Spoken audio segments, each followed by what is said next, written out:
If you were here the day the Chancellor introduced me and announced my appointment, what he made clear is that I'm president of the university in an interim capacity.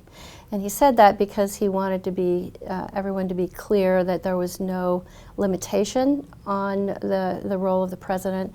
And I think that is an important distinction to make. The university has expressed an interest in that Qualcomm Stadium site. What are you looking for there? What is the objective for San Diego State University?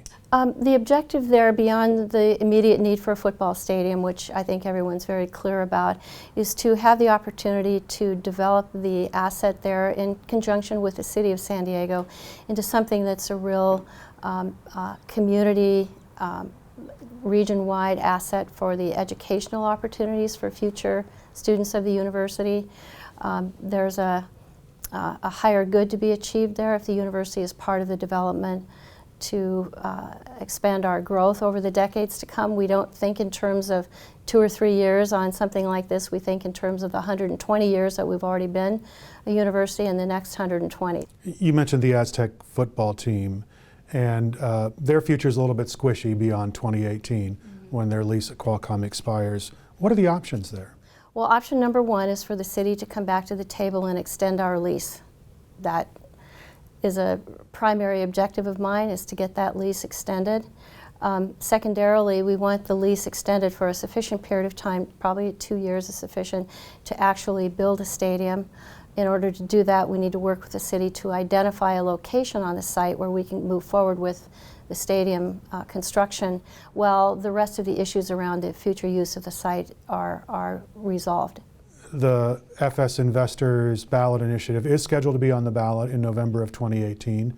Can you take action before then to do something with the Qualcomm site? We think that we can initiate a process whereby a plan could be activated once the initiative vote occurs and is resolved. If the initiative passes, it's a very different kind of scenario. If the initiative fails, we have the opportunity now to have something in play or developed to the point that it could be fairly quickly after that we could finalize it. It could be something that could be finalized before and only activated if the initiative were to fail. So there are a variety of ways to approach it. And again, we need to be able to get into a dialogue with the various aspects of the city that help us understand what their preference is so that we can be prepared to respond to that. Is the potential for a partnership with FS Investors still possible? No. No, unequivocally no. Not under the current provisions of the initiative. You talk about having these relationships at the city. The city is not a monolith. There are different interests within the city of San Diego. So are we talking about relationships with the council? Are we talking about relationships with the mayor? We need good relationships with all of the entities at the city. The council and the mayor are the two most,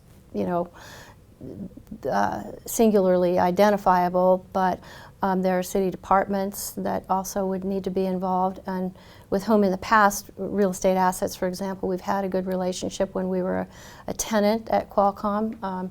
So those relationships are important.